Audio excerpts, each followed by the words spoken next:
les photos intimes de sa meilleure amie ont été envoyées à tout le monde par cet enfoiré. Kayla a quitté la fête comme un chien errant trempé. Elle l'a poursuivi, l'appelant par son nom, mais Kayla lui a dit de rester loin d'elle. Kayla avait toujours été audacieuse et confiante. Cette fois, elle pensait avoir trouvé le véritable amour. Au lieu de ça, Kyle l'a traitée comme un pari, partageant ses photos intimes avec d'autres pour se venger d'elle. Sylvie a envoyé ses photos à toute l'école, humiliant complètement Kayla. Cette fois, leur rôle s'était complètement inversé. Kayla ne répondait plus à ses messages, alors elle est allée chez elle après l'école. Kayla était dévastée et n'arrivait plus à se résoudre à retourner en cours. Avant, elle disait que tout cela n'avait pas d'importance. Mais après la trahison de Kyle et les moqueries publiques, elle ne pouvait plus affronter les autres. Et elle ne pouvait plus s'affronter elle-même. Kayla a dit qu'elle avait fait des erreurs, mais le coupable, c'était Kyle. Voir Kayla dans cet état lui brisait le cœur. Elle savait qu'elle devait se lever et faire quelque chose pour elle. Sylvia, celle qui avait déclenché tout ça, ne ressentait aucune culpabilité. Elle trouvait toute cette histoire drôle. Kayla est confiante,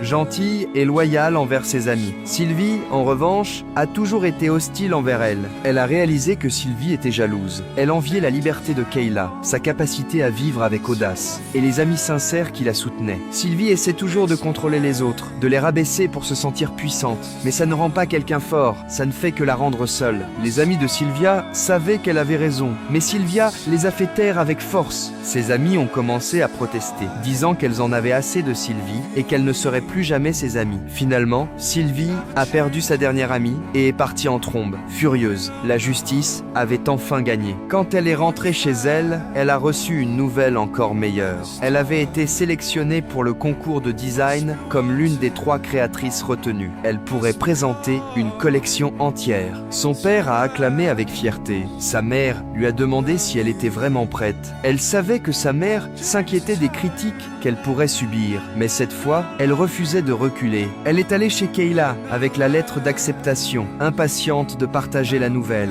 Kayla n'a même pas voulu ouvrir la porte. Elle s'est assise dehors et a répété chaque mot que Kayla avait dit pour l'encourager autrefois. Sans elle, elle ne serait jamais arrivée jusque-là. Le jour du défilé final, Kayla devait se tenir à ses côtés. Elle lui a raconté comment Sylvia avait été confrontée et vaincue. Tout cela venait du courage que Kayla lui avait donné. Kayla a finalement ouvert la porte. Finalement, elles ont marché ensemble sur la scène de ses rêves, brillant plus que jamais. Tout le monde les a vues rayonner. Sa mère l'a enfin accepté, lui offrant ses excuses et ses félicitations. Des acheteurs ont passé des commandes pour ses créations. Tous ses rêves se sont réalisés. Rien de tout cela n'aurait été possible sans ses chers amis.